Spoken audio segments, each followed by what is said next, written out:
Hello, TCI family, church, friends, all those watching. We've got a couple different venues that people are looking at us on. Matter of fact, I should probably turn on our Facebook Live setup so people can see that too.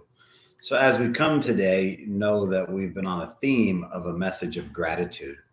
And the theme for the message of gratitude, and I'm sorry about those that are on Facebook. Let me see if I get a better shot. There we go. The theme about gratitude is really important that people understand. Gratitude is actually probably one of the virtues in life that we need more than anything to become successful, to rise from the gutter, to rise from our filth that we put ourselves in, or that others have put us in, or that a combination, which I find is most common, my actions and others' actions kind of put me in this situation.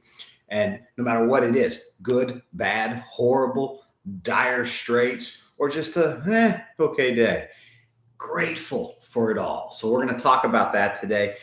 We are going to talk about how gratitude next week. We're going to end the message on gratitude with discussions of how gratitude actually creates the ability for your brain to function at such a high level of creativity. And we've touched a little bit on this, but I want to go deeper on it next week. So let's get into this. As you all know, I love to quote scriptures from different places, different authors, even different faiths, because there are insights from all great people who have walked this earth. One of my favorite is the Buddha. He did some great, sorry about that, I got my shirt all bunched up here. The Buddha did some great teachings, and his philosophies on lowering our pain, eliminating pain, is critical in many respects. Jesus, the Christ, he talked a lot about it. And so let's start with Ephesians chapter 5, verse 20. Always give thanks to God for everything. Period. End. Stop. Discussions there. Always give thanks to God for everything. Now, let me take a second and bear with the moving of the cameras, okay? But I want you to see where I'm sitting. I don't know if I can do this with both recorders. Let's try. If you notice, I'm in a room and there's no mattress. This is a what do you call it? A sleeping bag, and the same kind of a mattress I use when I go camping on these big mountains. I have a backpack over there with another recording device. I have my personal laptop. I have a CPAP machine. This thing keeps me alive at night. One of the things that'll stop you from having strokes and all these heart attacks. But that's it. There's nothing else in my room. This is at my one of my men's homes of hope. And this room is barren. I had the great honor. God had opened doors for us to get a office location near where I have to live, because when you open up a men's home, there's a lot of regulations and rules. It's not just like, hey, I think I can open up a men's home. You got to apply for things. You got to have millions of dollars in bonds and insurance. You got to be state approved, Department of Corrections approved. And there's a whole logistical aspect that goes to it.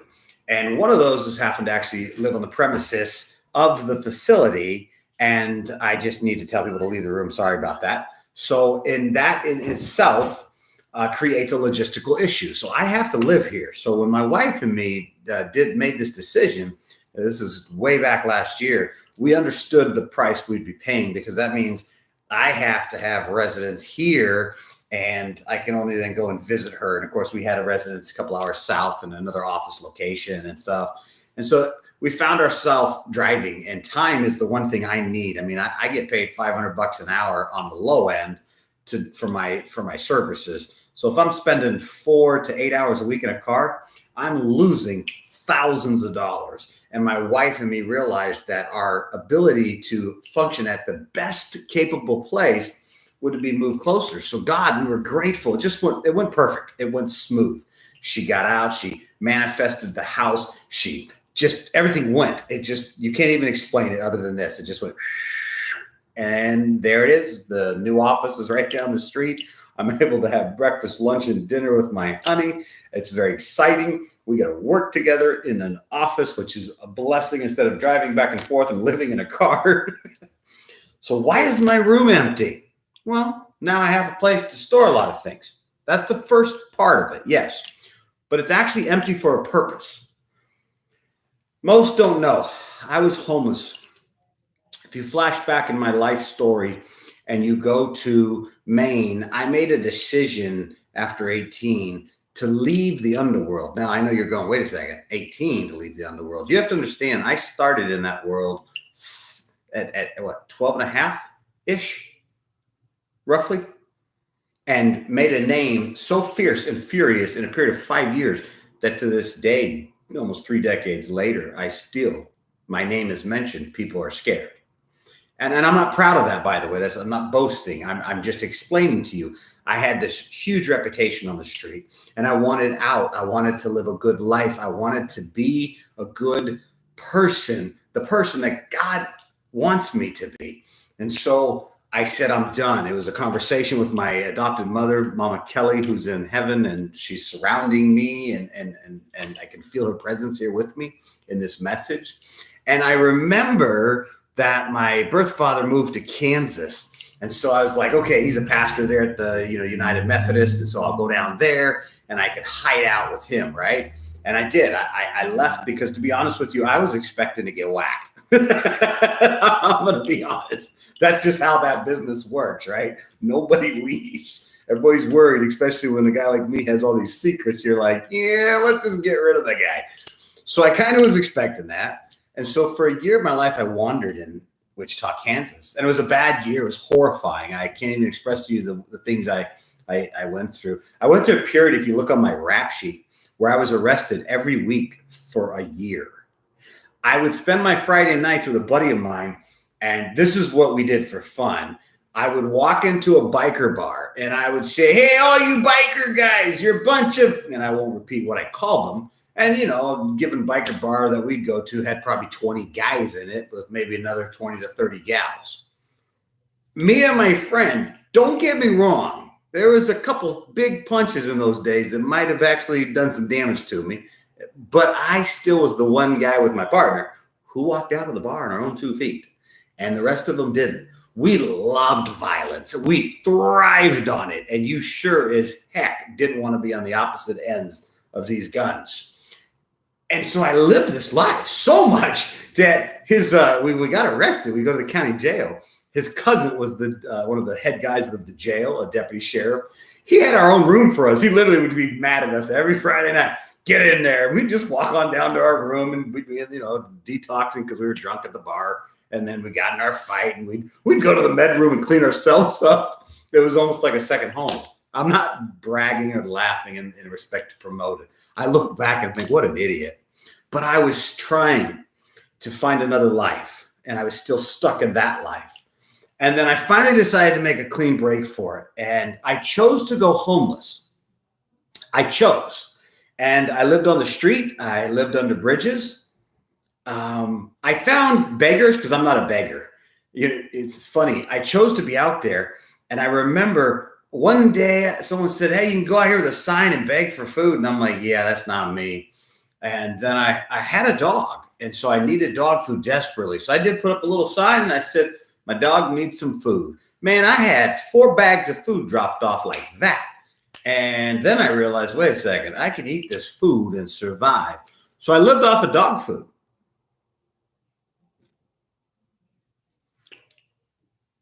While I was trying to figure out who I was, I just wanted to be pushed away into a corner. And I didn't care that I ate dog food. I didn't care that I lived under bridges or in a closet. I was so grateful one time I found a shed. It was very cold. And it was a shed at a construction site. And I knew I was breaking the law, but it was empty. There was no tools in it. It wasn't on it was a piece of junk shed. And I was so grateful to God for that shed. And I look back at that and I think of Matthew 13:16 that says, but blessed are your eyes because they see, and your ears because they hear. And I'm flashing back to the story and thinking of that verse, and then I'm flashing forward to now. And a little while ago, Papa Chuck, who was the retired sheriff of Pierce County, him and his wife adopted my wife and made her their adopted child. And Papa Chuck was losing his sight. This is a 6-foot+ beast of a man. He was not a deputy sheriff, but the sheriff. And he was struggling because he's losing his sight. So he said he couldn't see. He'd just see images. Like, I can see there's a body right here, but I can't see if it's you, if it's my son, if it's the neighbor. And he was so sad. And I said, I got to get away for Papa Chuck to be grateful. And the scripture came up. Blessed are your eyes, for they see. He saw shadows. He couldn't see who it was, but he at least saw a shadow.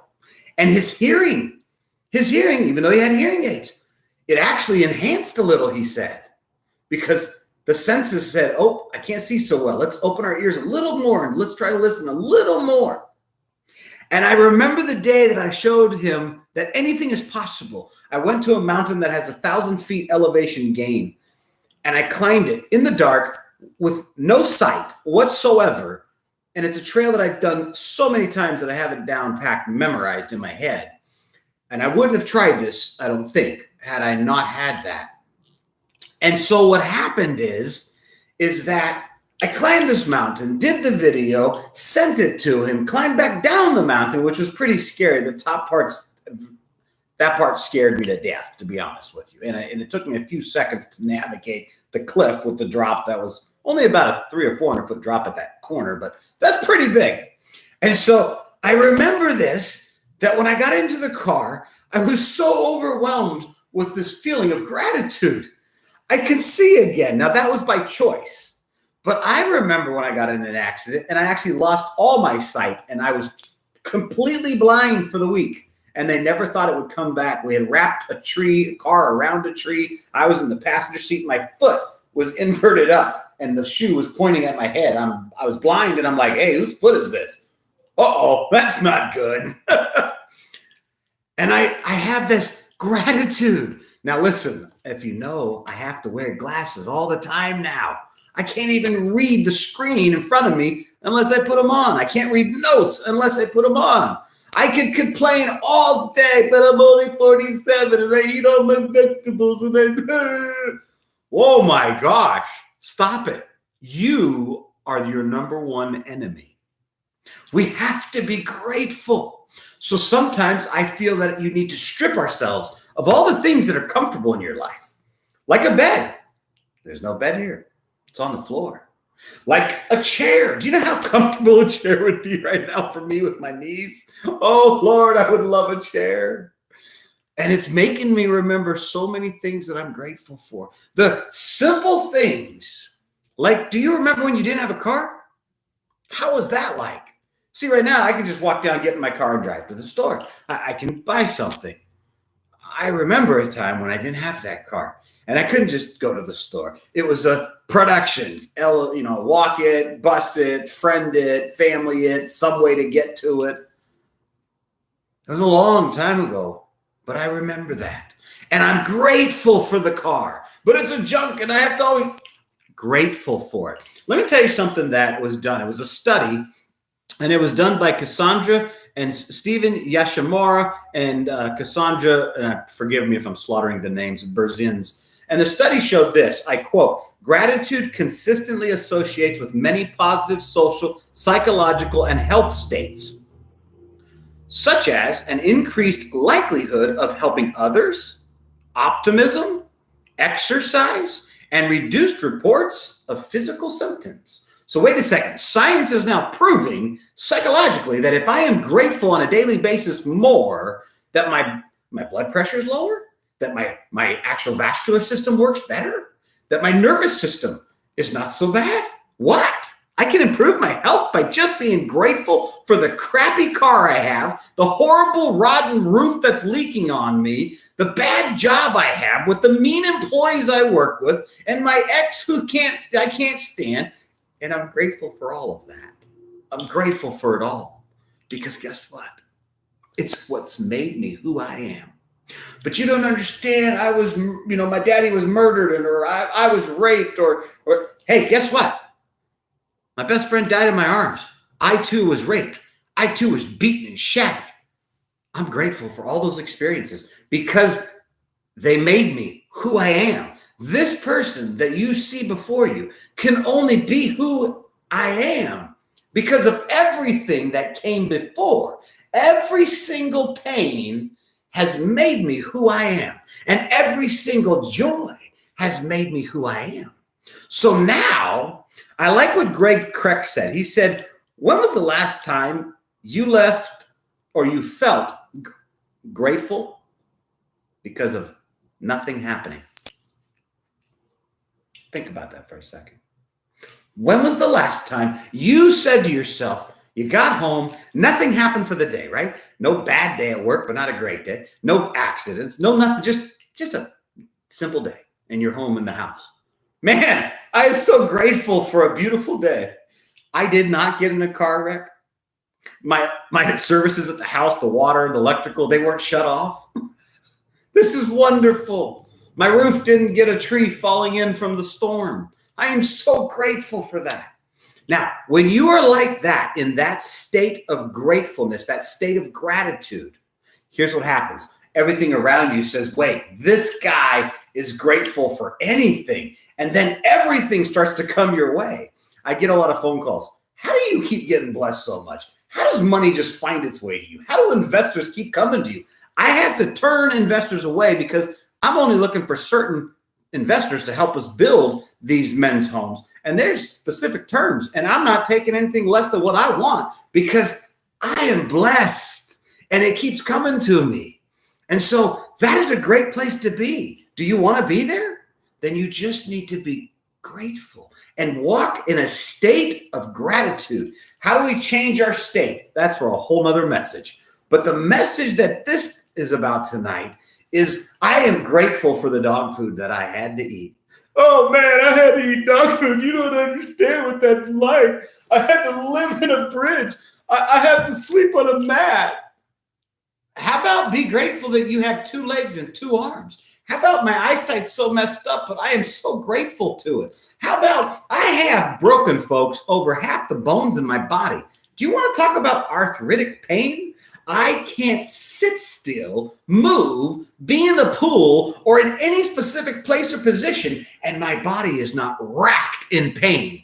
If I wanted it, they actually give me enough medications, narcotics, Percocets, Oxys, the big boys, morphine, to leave me feeling zero pain, right? Veggie'd out.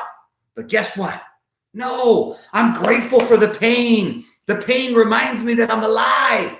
Do you understand this? I am alive. Now, I know what you're saying. Wait a second. Hey, you're grateful and your health stinks.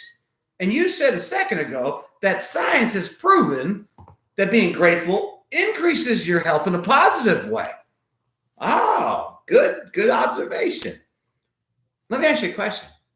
Who do you know that's had 4 heart attacks? Massive heart attacks. 4. 7 heart surgeries. 7 heart surgeries. 2 massive strokes that left you completely paralyzed, having to walk, talk, eat, all that stuff, wipe yourself, clean yourself. You had to learn it all over again. Not once, but twice. 33 mini strokes, cancers, tumors, multiple surgeries. And right now, you're at a place with your heart where, to be honest with you, me and my wife are just grateful for one more day together. Now, you're saying, see, you're so grateful, then why aren't you in great shape? You know what every doctor has said to me? I should have been dead years ago. They can't figure out scientifically why I'm alive. And I tell them every time, because I'm grateful for the life that I have. I am grateful for the pain. I am grateful for all that's coming my way that is painful and that is joyful. I am welcoming life, and life is joy and pain mixed together.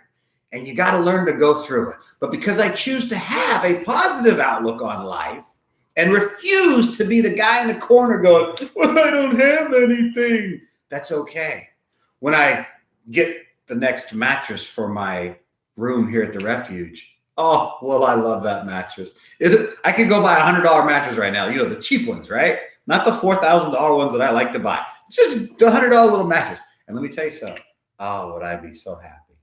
Or maybe I put a little sofa where I can sit, just a little chair or something. I would be so grateful, so happy. So guess what? That's the attitude I'm trying to transfer to you and ask you to change your mindset and get in a mindset, a state of mind of being grateful for everything. All the tragedy in your life, all the blessings of the past, the present, and then let's look to the future, because it just keeps getting better for me. And that's because of this key. Next week, we're going to discuss how to actually grow your business, how to grow your marriage, how to grow your family, how to grow everything in an upward, increased daily positive growth through gratitude. We're going to teach you next week. You're like, hey, I want to be the next Steve Jobs. I want to be the next Bill Gates. I want to be the next Michael Jordan. I want to be the next whatever it is, Andrea Bocelli. I'm going to teach you next week how to accomplish that through gratitude. I love you guys. You guys know the drill. Live positive. But this week, as we live positive, church, let us live positive in trying to be grateful for everything we have and everything we don't have. I love you guys. God loves you. Live positive.